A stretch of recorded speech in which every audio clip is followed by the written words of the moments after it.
Jésus s'approcha et leur parla en disant, tout pouvoir m'a été donné dans le ciel et sur la terre. Allez donc, faites de toutes les nations des disciples et baptisant au nom du Père, du Fils et du Saint-Esprit. Enseignez-leur à observer tout ce que je vous ai prescrit. Et voici, je suis avec vous tous les jours jusqu'à la fin du monde.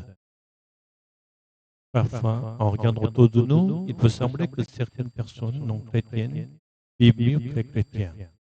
Cela peut nous faire douter de notre capacité à leur enseigner quoi que ce soit. Pendant Jésus qui détient tout pouvoir dans le ciel et sur la terre, nous commande d'aller dans le monde et de les enseigner. Nous promet d'être avec nous pour toujours. Nous pouvons enseigner le monde que si nous sommes revêtus de Jésus-Christ.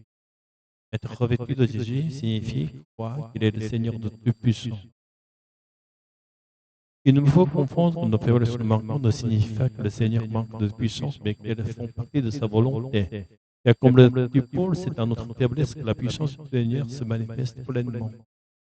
Lorsque nous réalisons que nous n'avons aucune capacité en nous-mêmes, mais que nous sommes néanmoins appelés à accomplir les ordres du Seigneur, c'est alors que nous pouvons surmonter toutes nos hésitations et nos peurs et abandonner notre souffle de vie au Saint-Esprit.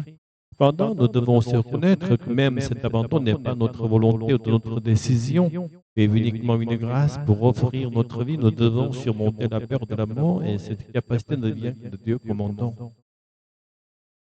Les disciples ont rencontré Jésus sur la montagne que leur avait désignée. Nous devons nous aussi aller à l'église où le Seigneur est présent. C'est là que nous verrons Jésus, recevrons notre mission et la capacité de l'accomplir.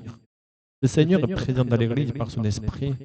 L'église n'est pas un bâtiment, mais la réunion des croyants. Pour aller à l'église, il faut d'abord être soi-même en croyant en Jésus. Ce n'est pas la foi des autres qui nous sauvera. Si vous placez votre foi dans les hommes, vous échouerez. Vous devez croire en Dieu à travers Jésus et le Saint-Esprit. Dans l'Église, c'est-à-dire dans l'Assemblée des croyants, nous devons témoigner du Christ que nous avons rencontré, et ainsi notre foi grandira. Si vous êtes déçus par l'Église, et c'est parce que vous attendiez quelque chose d'elle ou des hommes. Nous devons espérer en Dieu. L'homme est un objet d'amour, non de foi. Pour aller dans le monde et proclamer Jésus, nous devons demeurer en lui et que sa parole demeure en nous. Alors le Saint-Esprit nous conduira. Je prie pour que nous recevions la grâce de ne rien craindre, mais d'abandonner notre vie à cette direction divine. Alléluia. Amen.